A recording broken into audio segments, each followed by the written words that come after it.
Assalamualaikum warahmatullahi wabarakatuh. Waalaikumsalam warahmatullahi wabarakatuh. Alhamdulillah wassalatu wassalamu ala sayyidina Rasulillah sayyidina wa maulana Muhammad ibn Abdullah wa ala alihi wa sahbihi wa mawalah. La haula wa la quwwata illa billah, amma ba'du. Bapak-bapak, ibu-ibu, saudara-saudara kaum muslimin rahimakumullah.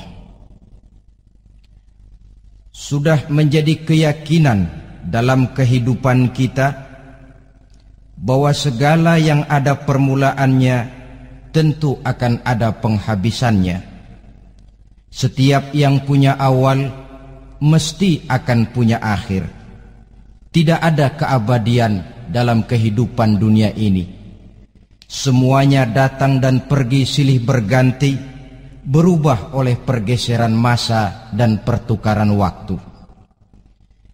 Demikianlah kalau kita mau merenungi kehidupan dari alam di sekitar kita. Sejak dari kehidupan tumbuh-tumbuhan, binatang, sampai kepada kehidupan kita, makhluk bernama manusia. Lihatlah kita manusia misalnya.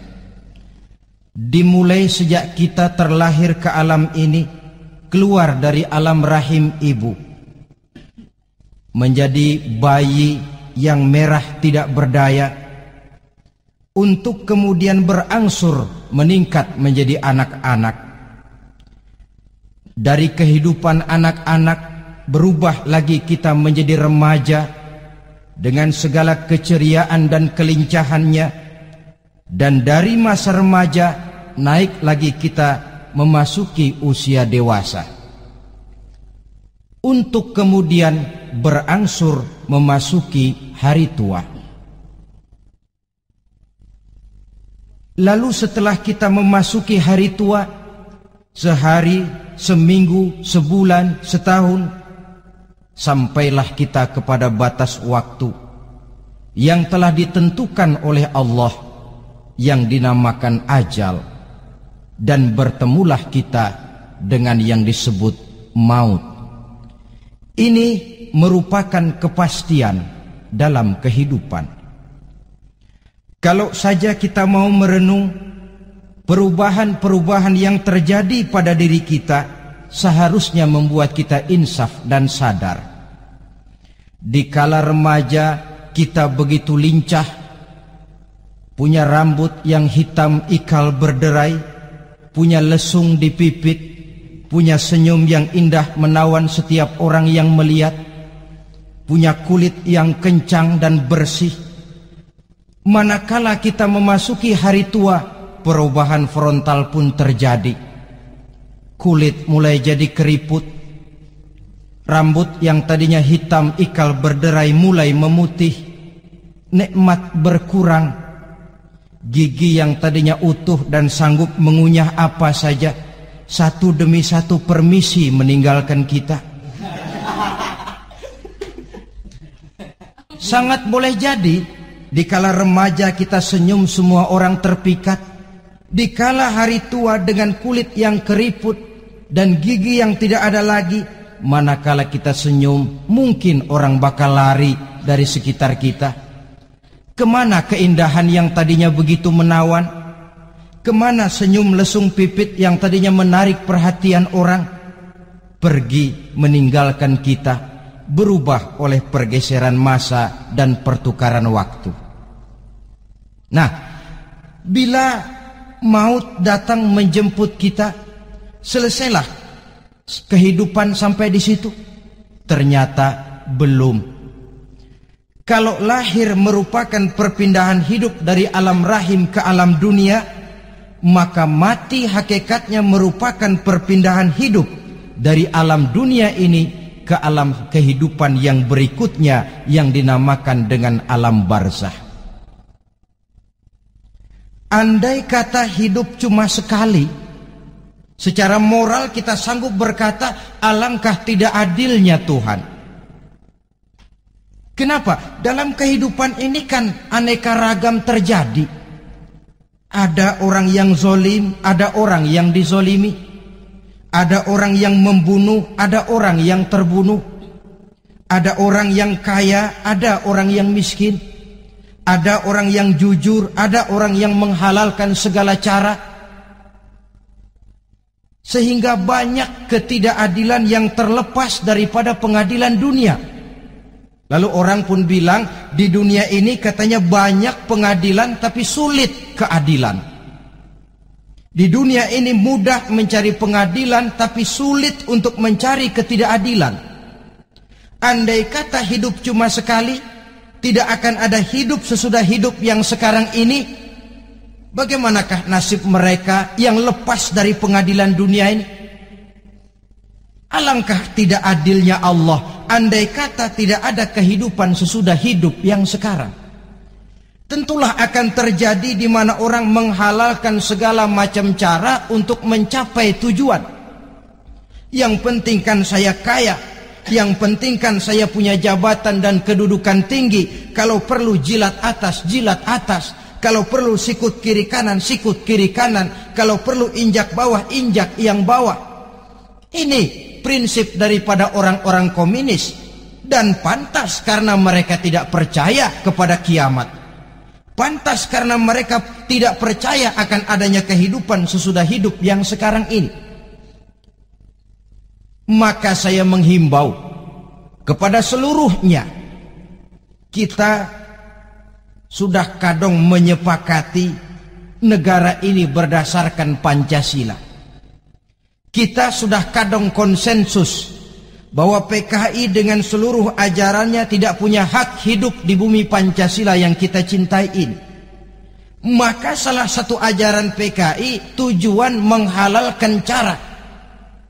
Kita orang Indonesia yang berbudi pekerti luhur, yang punya nilai budaya tinggi, janganlah sampai mencaci PKI, membubarkan PKI, mengutuhkan PKI, tapi dalam kehidupan sehari-hari prakteknya prinsip komunis kita pakai. Apa itu? Tujuan menghalalkan cara. Asal sudah tujuan tercapai, cara apapun saja halal. Itu pandangan hidup orang yang tidak percaya kepada adanya hari akhirat. Sebagai muslim yang yakin akhirat ada, kiamat pasti akan datang. Hidup tidak cuma sekali. Maka kalau kita zalim, kalau kita berbuat aniaya, kalau kita melakukan korupsi, kalau kita merugikan orang lain, boleh jadi kita terlepas daripada pengadilan dunia. Tapi ingatlah, kita tidak akan pernah lepas dari pengadilan Allah. Pengadilan Qadhi Rabbul Jalil, di mana kita akan diadili dengan seadil-adilnya.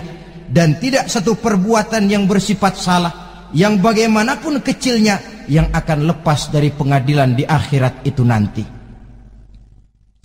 Pantas saja kalau satu hari malaikat Jibril datang menasehati Rasulullah sallallahu alaihi wasallam, yang artinya juga menasehati kita semua. Apa kata malaikat Jibril kepada baginda Nabi? Ya Muhammad, ish ma syi'ta fa innaka mayyitun. Hai Muhammad, hiduplah semau kamu, tapi jangan lupa kamu pasti akan mati. Kalau memang dilarang tidak terlarang, dicegah tidak tercegah, kamu mau melaksanakan hidup menurut maumu sendiri, persilahkan. Hiduplah menurut mau dan gayamu. Tapi jangan lupa, fa innaka mayyitun, satu saat kau pasti bakal mati. Dan mati itu bukan akhir dari segalanya. Dia babak baru bagi kehidupan selanjutnya. Silahkan hidup menurut maumu, tapi jangan lupa kau pasti akan mati. Wa'mal ma syi'ta fa innaka majziyun bih. Kerjakan apa saja yang kamu mau. Kalau kau mau menghalalkan segala macam cara, persilahkan halalkan segala macam cara. Tapi jangan lupa kau akan mendapat balasan dari seluruh amal perbuatanmu. Wa ahbib ma syi'ta fa innaka mufariquhu. Dan cintailah apa saja yang mau kau cintai. Kau cintai anak istrimu, silahkan. Kau cintai harta bendamu, tafadhal. Kau cintai tanah airmu, kau cintai pangkat dan jabatanmu, persilahkan. Tapi jangan lupa, fa innaka mufariquhu. Kau pasti akan berpisah dan akan meninggalkan segala yang kau cintai itu. Apa artinya ini buat kita? Ternyata sesudah maut datang menjemput kita, ada kehidupan sesudah hidup yang sekarang ini. Ini yang mendorong kita untuk dalam kehidupan di dunia ini tidak melakukan prinsip saenake dhewe,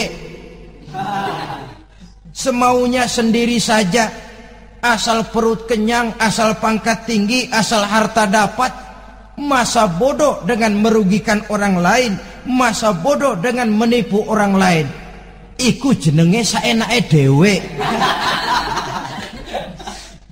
Muslim tidak diajarkan. Ingat manusia, setelah kau mati, setelah kiamat datang, kau akan dibangkitkan, kau akan dimintakan pertanggungan jawab tentang kehidupan yang sekarang ini. Saudara hadirin, oleh sebab itu kalau kita bicara soal kiamat, soal akhirat, ini memang masalah yang gaib, yang sepenuhnya tidak bisa dicernakan dengan kemampuan penalaran intelektual. Dasar di dalam membicarakan ini tidak lain adalah iman kita kepada Allah Subhanahu wa ta'ala. Bukan cuma zaman sekarang, dari zamannya Nabi. Orang itu kalau sudah bicara kiamat, bicara akhirat, ada yang ragu-ragu, ada yang menolak sama sekali. Bukan dari zaman sekarang, dari zaman dulu. Pernah kok satu saat Rasulullah itu dakwah, menceritakan, saudara-saudara, akan terjadi kiamat di mana Allah akan membangkitkan manusia dari kuburnya untuk memintakan pertanggungan jawab. Ini dalam dakwahnya Nabi pidato macam itu. Apa reaksi orang? Yang beriman ya mantap, tapi yang tidak beriman, bajingan-bajingan Quraisy ini, mereka bertepuk tangan, mengejek, mencaci. Malahan ini yang luar biasa, ada dua orang kafir namanya Ubay bin Ka'ab dan Al-As bin Wa'il. Mendengar pidato macam ini, mereka buru-buru pulang ke rumah. Ngapain? Ngambil pacul. Lalu berangkat nyari kuburan tua. Dia gali itu kuburan. Tulang-tulangnya diangkut, dibawa ke depan Nabi. Ya Muhammad, tulang-tulang yang udah hancur begini, siapa yang bisa ngidupin lagi? Yang macam-macam aja kamu Muhammad. Nggak rasional, nggak masuk akal. Allah menjawab. Apa kata Allah? وَضَرَبَ لَنَا مَثَلًا وَنَسِيَ خَلْقَهُ قال من يحيي العظام وهي رميم قل يحييها الذي أنشأها أول مرة وهو بكل خلق عليم. Mereka memberikan perumpamaan kepada kami, kata Allah. Mereka melupakan asal kejadiannya. Mereka bertanya, siapa yang sanggup menghidupkan tulang belulang yang sudah hancur kayak begini? Qul yuhyiha allazi ansha'aha awwala marrah. Katakan kepada mereka Muhammad, yang akan menghidupkannya adalah Dia yang telah menciptakannya pertama kali dulu. Kalau Dia sanggup menciptakan, Dia tentu lebih sanggup lagi untuk mengembalikan reproduksi ciptaan itu sebagaimana semula. Yang paling kasihan yang ragu-ragu. Akhirat itu ada apa enggak sih? Kiamat itu ada apa enggak sih? Lantaran ragu-ragu, terombang-ambing dia antara harapan dan putus asa, antara kenyataan dan idealisme. Ada yang buta sama sekali 100% terhadap keadaan-keadaan sesudah mati. Perhatian mereka hanya tercurah kepada kehidupan sebelum mati. Yang mereka perhatikan siang dan malam tidak lebih daripada urusan perut. Pergi pagi, pulang sore, peras keringat, banting tulang. Cuma soal makan, soal minum, soal pakaian, soal kendaraan, soal rumah tangga, soal anak, soal istri. Yang mereka pentingkan hanya soal-soal politik misalnya, ekonomi, pembangunan dan industri. Untuk soal-soal kayak begitu, giat betul. Habis seluruh waktu untuk memikirkan, meningkatkan kebudayaan, politik, sosial, ekonomi. Kadang-kadang kurang tidur, kurang istirahat, berkeliaran ke sana kemari ke tempat yang jauh-jauh. Sampai-sampai kadang-kadang terkena stres, penyakit darah tinggi, ginjal, lever, untuk memikirkan hal-hal yang semata-mata karena dunia saja. Lantas boleh jadi mereka mendapatkan kekayaan yang berlimpah ruah, mendapatkan kedudukan yang tinggi, nama yang semerbak, dikenal orang di barat dan di timur, di utara dan di selatan. Tetapi alangkah kecewanya mereka jikalau datang ajal menjemput nyawa, mati mereka, meninggalkan harta yang banyak, nama yang masyhur. Mereka disebut dengan jasa-jasanya. Radio memberitakan, TV menyiarkan, koran-koran memuat. Bahkan nama mereka kadang-kadang dikenang 2-3 tahun setelah wafatnya.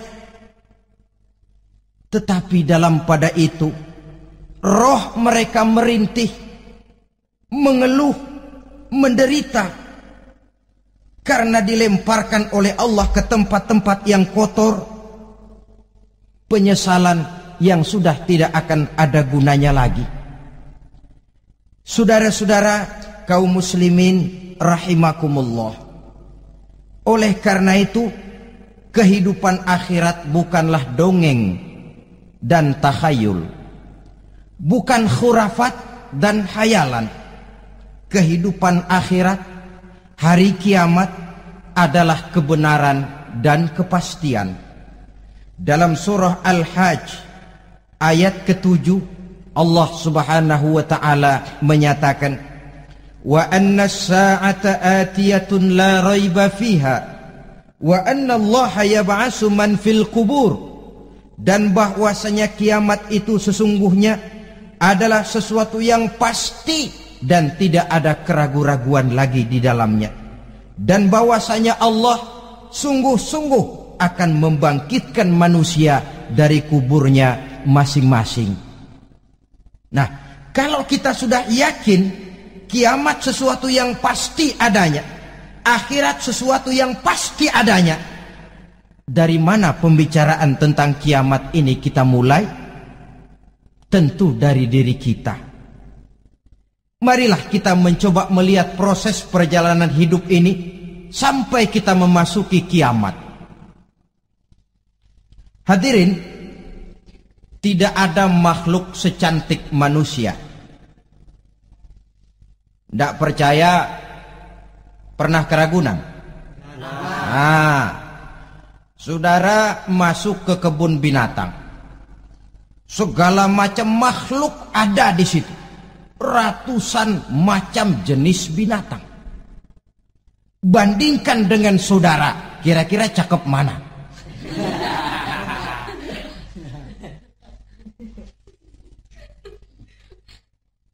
Dari seluruh makhluk yang diciptakan Allah itu, manusia fi ahsani taqwim, dalam bentuk yang paling sempurna, sejak susunan biologis sampai kemampuan berpikir.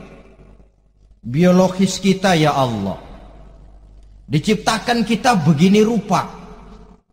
Diberikan 2 kaki untuk berjalan, 2 tangan untuk bekerja, diberikan 2 mata, dua-duanya di depan. Pernah saudara mikir kalau mata kita yang satu di depan, yang satu di belakang? Rasanya nggak laku kacamata itu.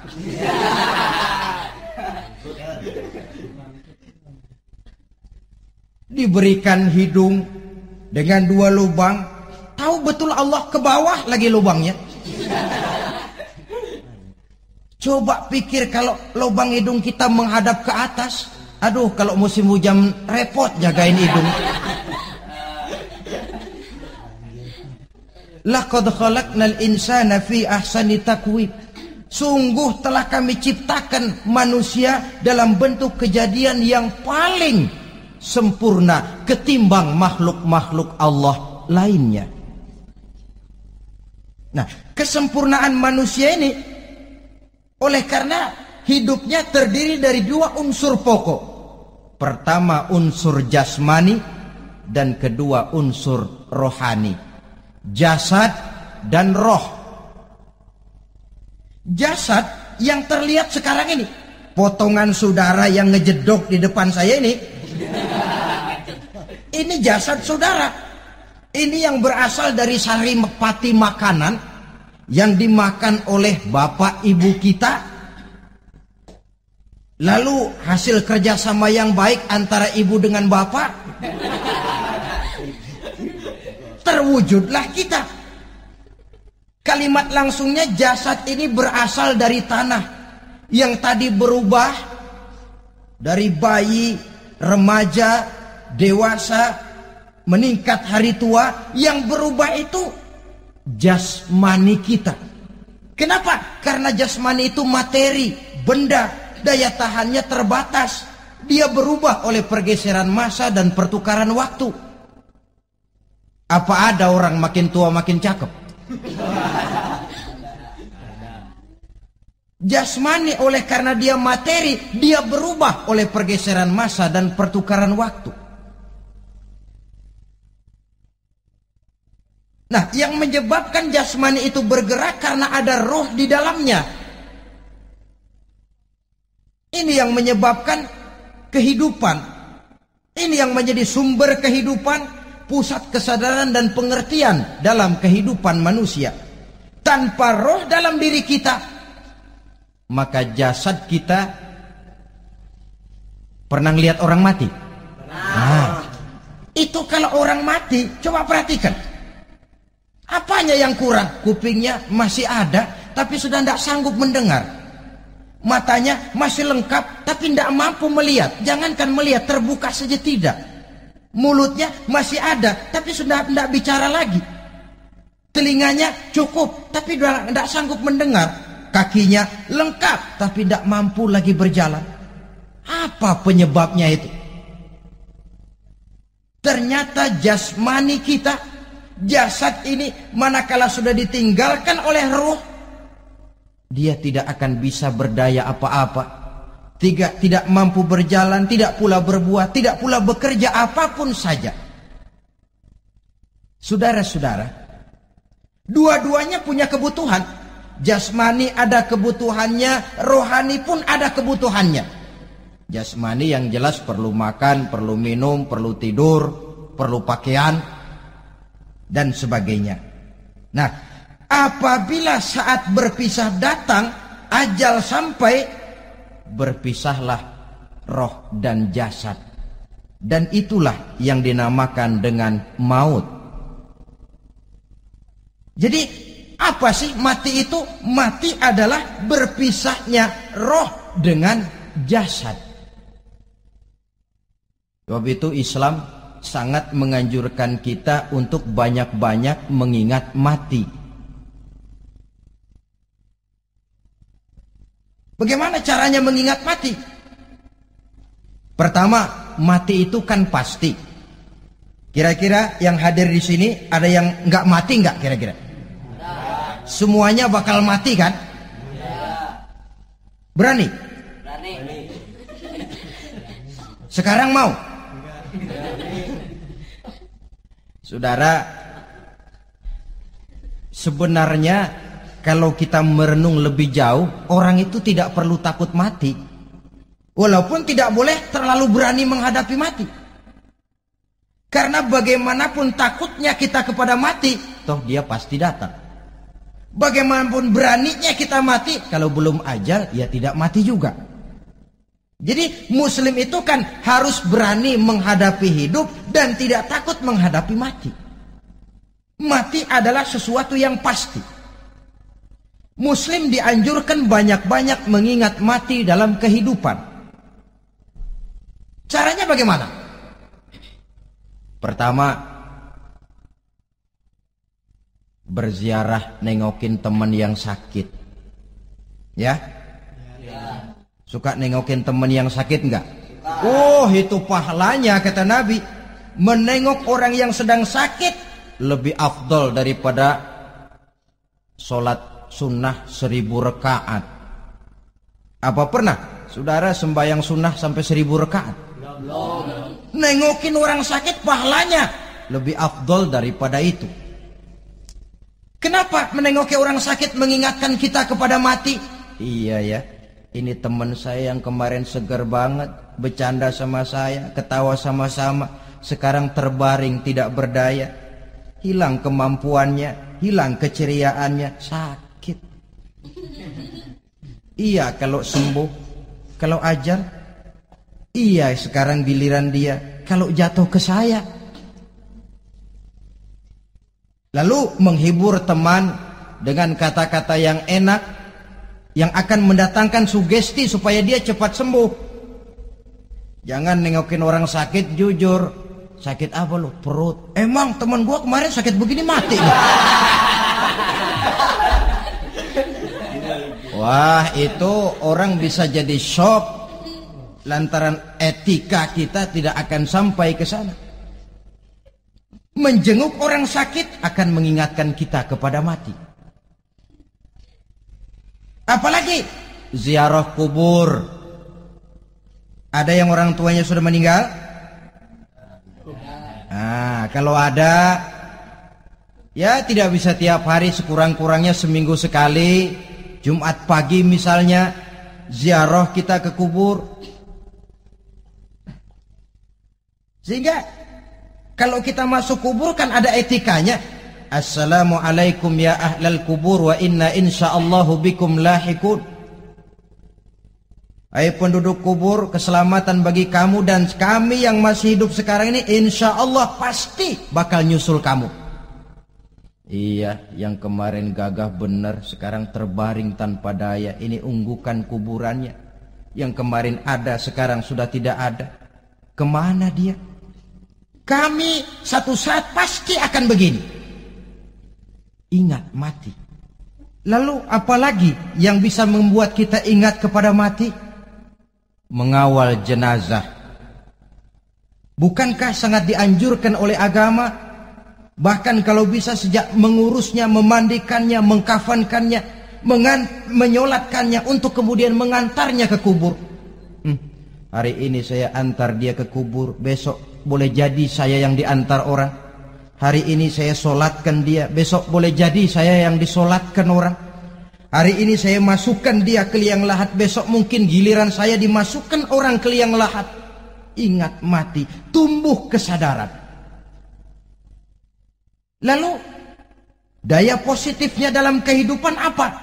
Nah, saudara-saudara hadirin, orang yang mengingat mati bukan lantas menjadi lemah dalam kehidupan, menjadi putus asa, sedikit semangat, terbentur kesulitan, mudah frustasi.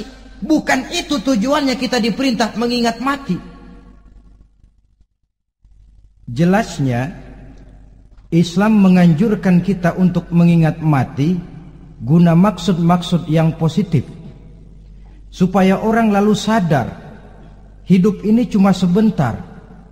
Maka mumpung hidup, nah ini mumpung, tapi mumpung yang baik. Mumpung hidup, maka hidup yang singkat ini harus saya pergunakan dengan sebaik-baiknya, melakukan kebajikan yang sebanyak-banyaknya, menjauhkan rasa malas, menunggu keajaiban yang datang dari langit, berleha-leha, bermain-main, sementara maut kalau dia datang tidak pernah main-main. Pantas kalau seorang penyair bernama Syauqi memesankan tazawwad bittaqwa fa innaka la tadri iza hanna al-lailu hal ta'ishu ila al-fajri kam min sahihin mata min ghairi illatin wa kam min alilin 'asha hinan min ad-dahri. Persiapkan dirimu dengan takwa, sebab kamu tidak tahu apabila malam datang kamu masih bisa hidup apa enggak besok pagi. Apa ada jaminan saudara yang kumpul di depan saya malam ini besok masih bisa hidup? Tidak. Ada jaminan? Tidak. Tidak ada sama sekali. Kam min sahihin mata min ghairi illatin. Berapa banyak orang sehat mati enggak pakai sakit lagi. Sebabnya kadang-kadang ringan saja. Ada yang cuma jatuh di kamar mandi mati. Ada yang cuma ketiban pensil. Iya, kalau ketiban pensil 3 peti masa enggak mati. Ta'addadatil asbab wal mautu wahid. Sebabnya boleh jadi macam-macam, tapi mati satu juga, yaitu mati. Dia seperti kelapa yang terlalu tua jatuh ke bawah, yang kembang baru keluar pun jatuh ke bawah. Itulah mati. Dia datang menjemput yang bayi, dia datang mengambil yang anak-anak, dia datang juga kepada yang remaja, kepada yang dewasa, kepada yang tua sekalipun. Jangan yang remaja lalu berpikir, gua rasanya masih jauh banget mau mati.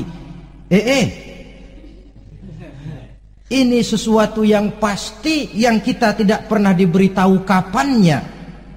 Kalau dikasih tahu kapannya kan kita bisa, umpama malaikat maut datang ke rumah saya, saudara Zainuddin kau mati 80 tahun lagi. Wah, saya kan berhitung, masih lama, poya-poya aja dulu Tapi ini tidak pernah diberitahu kepada kita. Lantaran tidak diberitahu itulah kita perlu bersiap-siap dengan selalu mengingat-ingat mati yang mendorong kita untuk berbuat positif. Satu contoh peringatan mati yang mendatangkan positif pada peristiwa ketika turun perintah hijrah. Ketika di Mekah sudah terpepet turun perintah hijrah. Ini sahabat yang berangkat hijrah, jangan dikira semua bulat hati. Ada yang mikir, kalau saya hijrah berangkat dari Mekah ke Madinah, nanti di tengah jalan dicegat oleh kafir Quraisy lalu dibunuh, mati saya. Takut mati. Allah peringatkan, kullu nafsin za'iqatul maut. Kamu disuruh hijrah saja takut mati, padahal kamu tahu semua yang hidup bakalan mati. Diam saja di Mekah mati, hijrah ke Madinah pun akan mati. Mendengar ayat ini, Sayyidina Umar bin Khattab seperti dibakar semangatnya. Kalau sebagian sahabat hijrah sembunyi-sembunyi, beliau mau hijrah itu malah bajingan Quraisy dikumpulkan dekat Ka'bah. Pidato, ya ma'syara Quraisy, dedengkot Quraisy, dengerin.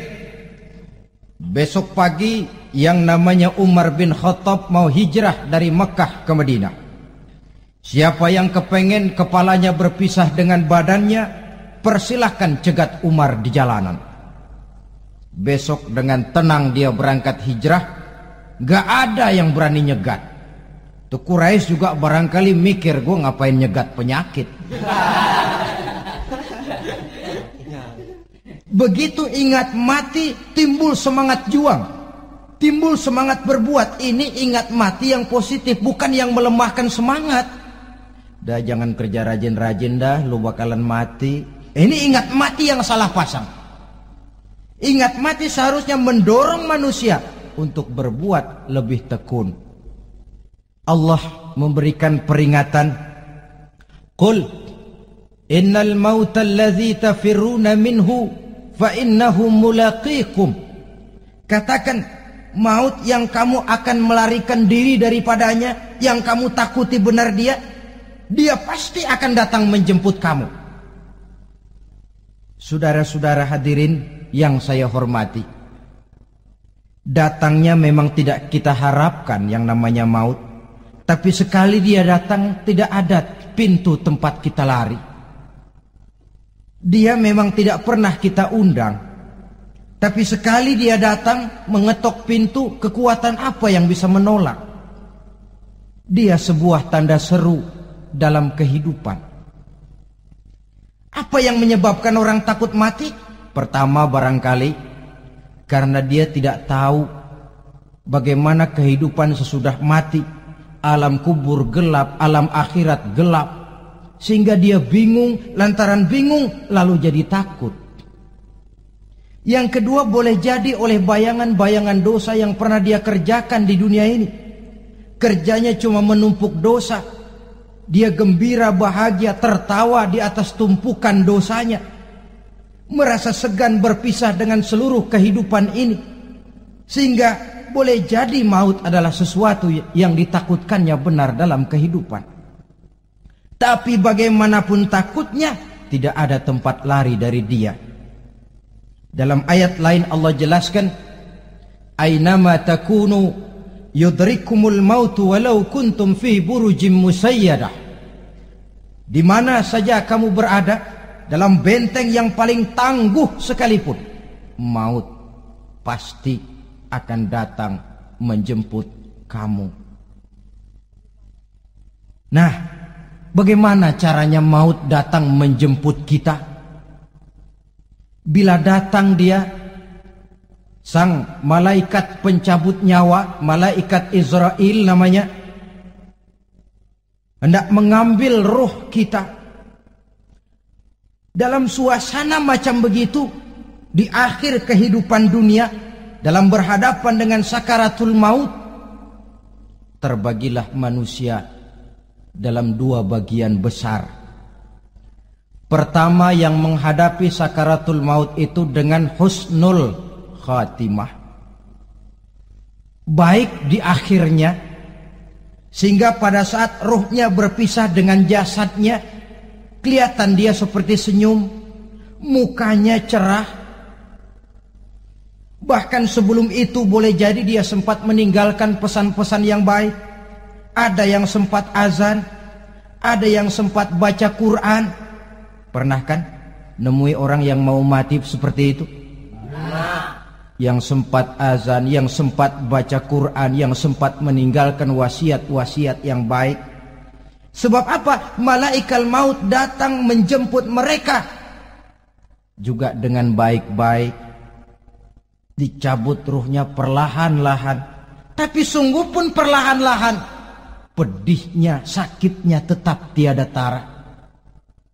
Rasulullah Sallallahu Alaihi Wasallam, dikala beliau hendak berhadapan dengan sakaratul maut, diceritakan mencelupkan tangannya ke dalam gelas berisi air, lalu mengusapkannya ke muka beliau seraya berdoa, "Ya Allah, mudahkan saya dalam menghadapi sekarat ini."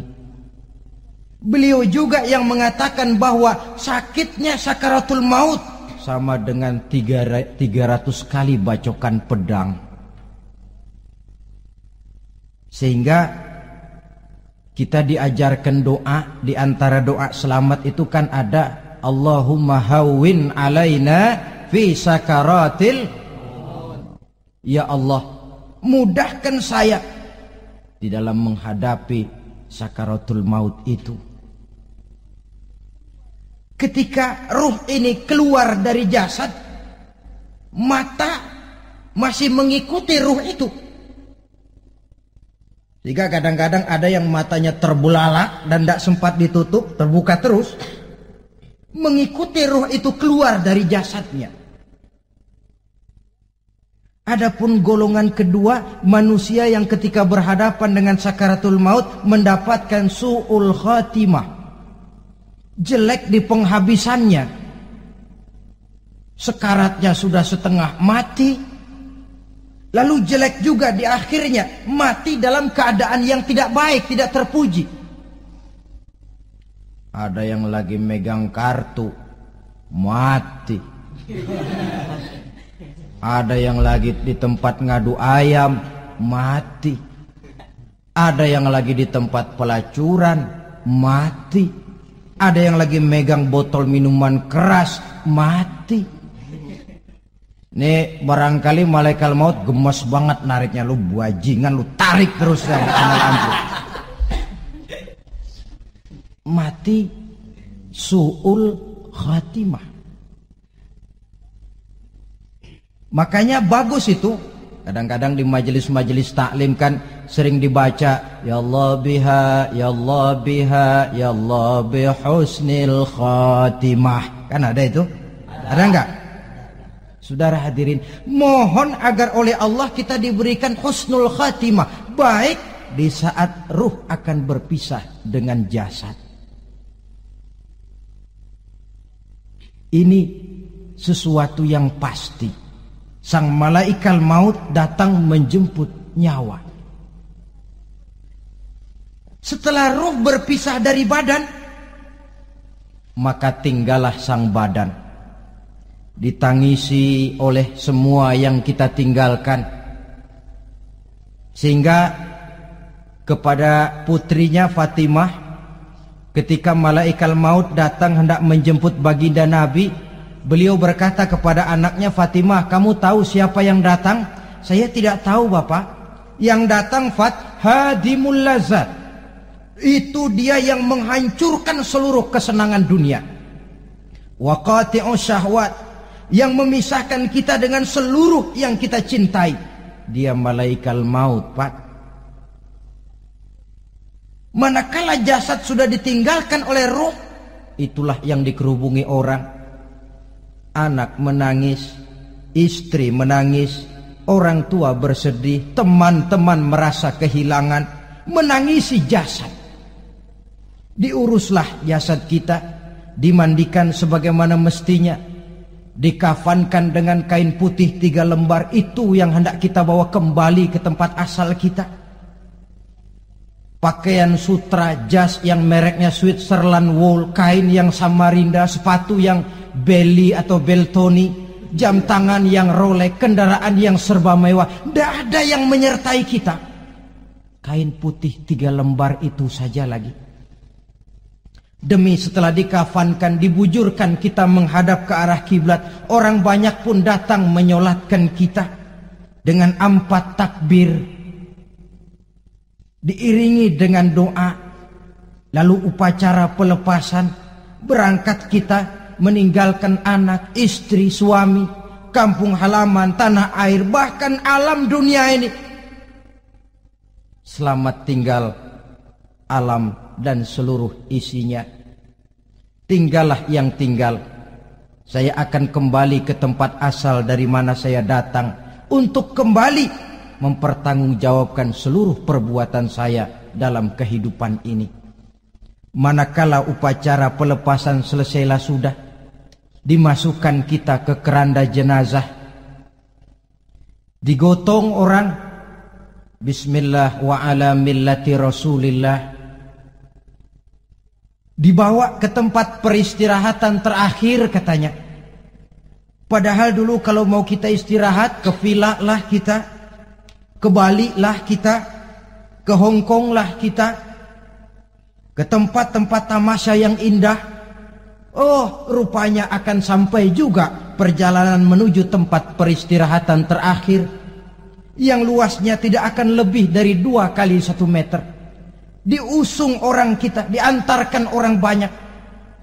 Manakala sampai ke atas liang lahat, pengusung jenazah dibuka, diturunkan kita ke liang lahat, dibaringkan. Gumpalan tanah akan jadi bantal kita. Muka dibuka, dihadapkan ke arah kiblat. Setelah itu ditutup liang lahat kita dengan kayu. Masih belum kurang, diuruk dengan tanah. Yang menguruk orang-orang yang tadinya mencintai kita, menyayangi kita. Tapi ketika jasad sudah ditinggalkan ruh, habis rupanya cintanya. Coba jasad kalau sudah ditinggalkan ruh, 3 hari aja di rumah, serem. Ya mayit, siapa yang betah nemenin mayit?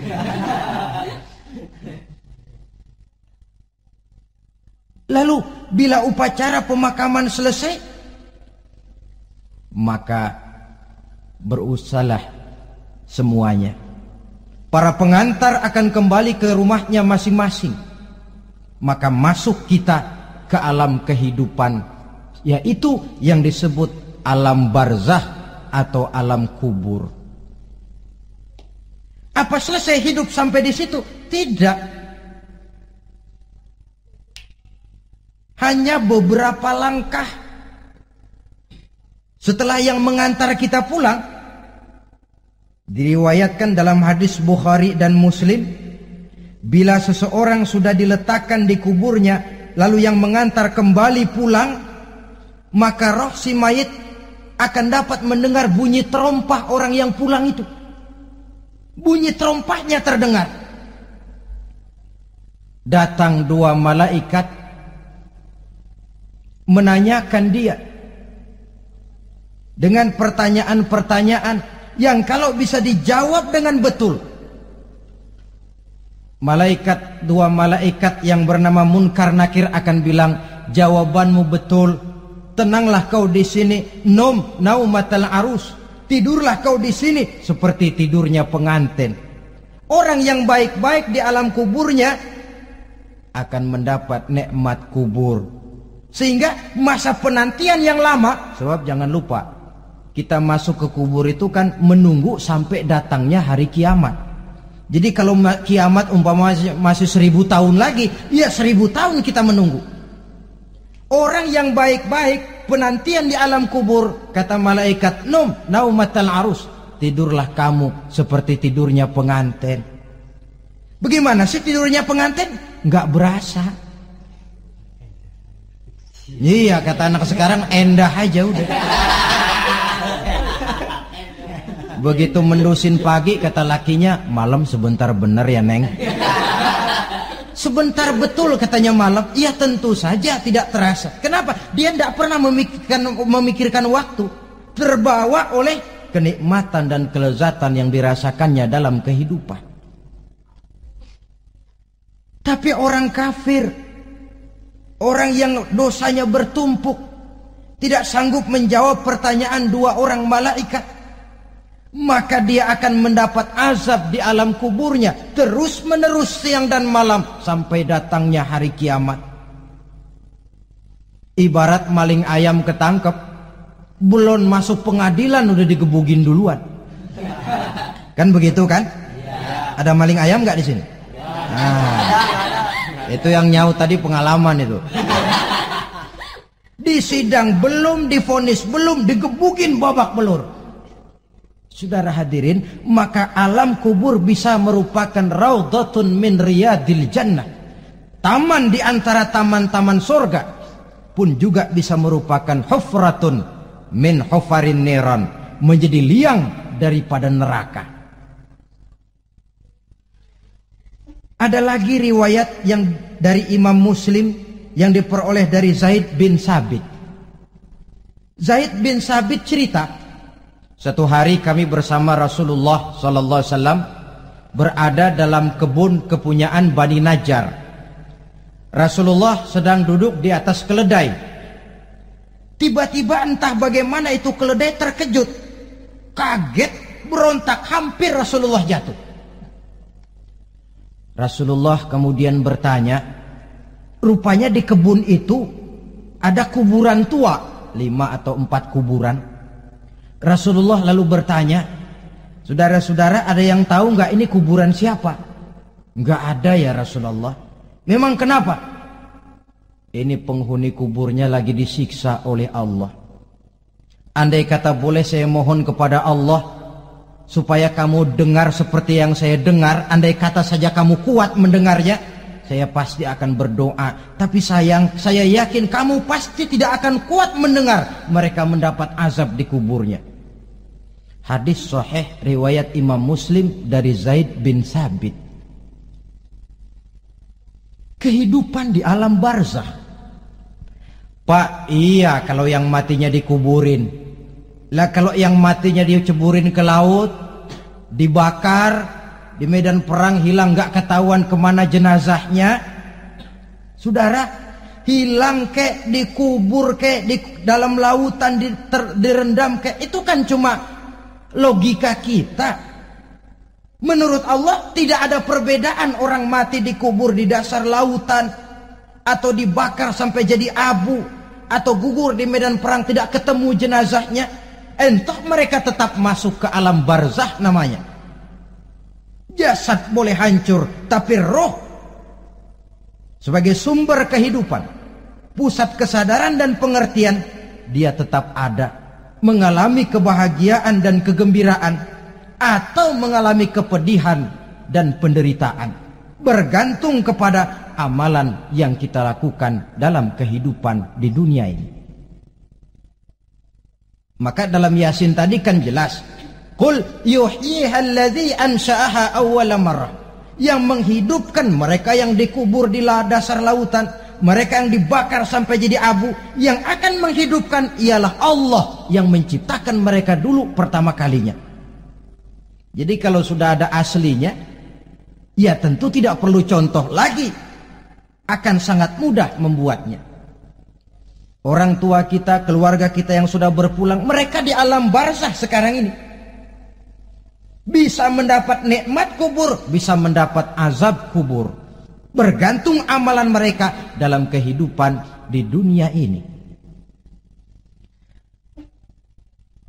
Dalam Musnad Imam Ahmad dan Sahih Abi Hatim malah ada tambahan riwayat, orang yang banyak kebajikannya di dunia, amalannya akan datang menemani dia.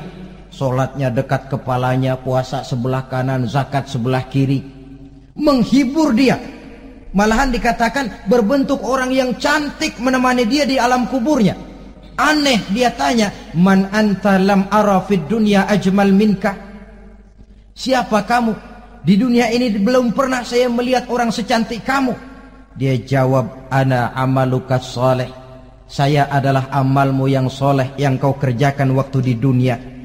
Saya sekarang diperintahkan untuk menemani kamu di sini. Alhamdulillah. Sedangkan amalnya yang jahat akan datang dalam bentuk yang menyeramkan menemani dia di sana. Bayangin deh, di kuburan ditemenin yang serem-serem. Sama juga di dunia. Di dunia, kalau kita di tempat gelap ditemenin orang cakep, enak nggak? Enak. Wah, pengalaman. Tapi coba bayangin, sudah tempatnya gelap, yang nemenin jelek nggak ketulungan, gerah kita.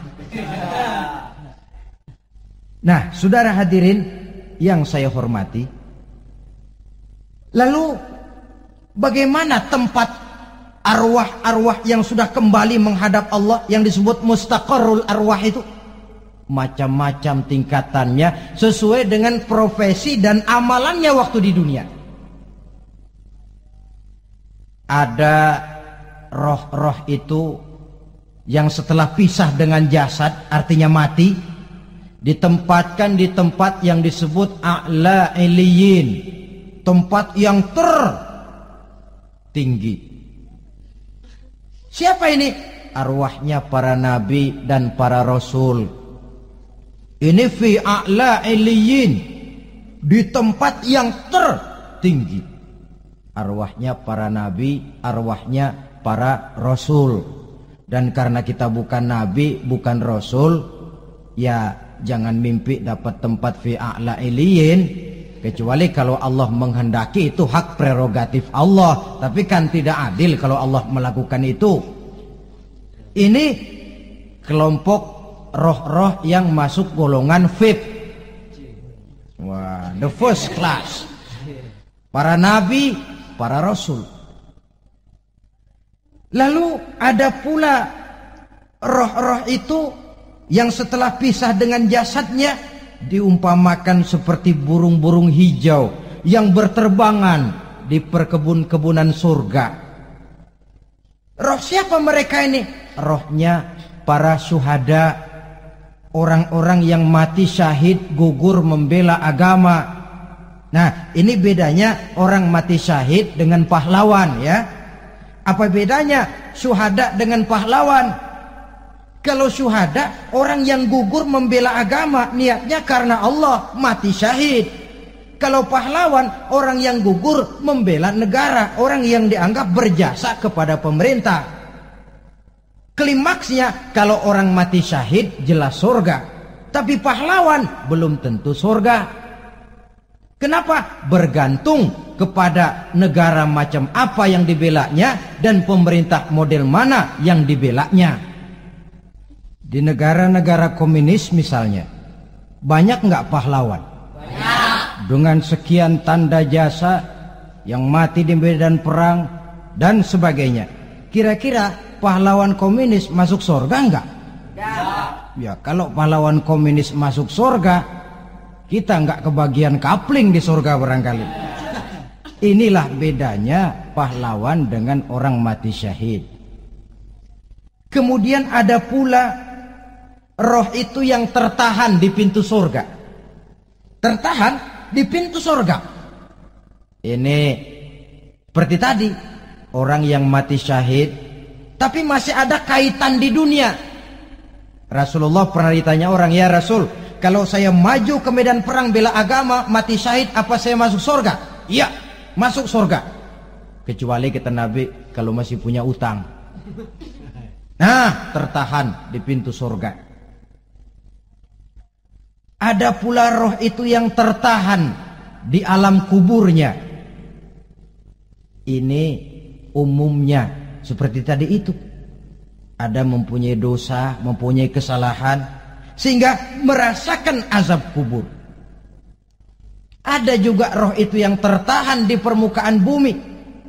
Mereka yang dalam hidup selalu menumpuk dosa-dosa yang besar, meninggal sebelum keburu untuk bertaubat. Saudara hadirin yang saya hormati, inilah yang kita khawatirkan. Sebab jikalau pada saat roh sudah datang, jikalau saatnya roh datang berpisah dengan jasad, menemukan sakaratul maut, saat itu taubat sudah tidak akan ada gunanya lagi.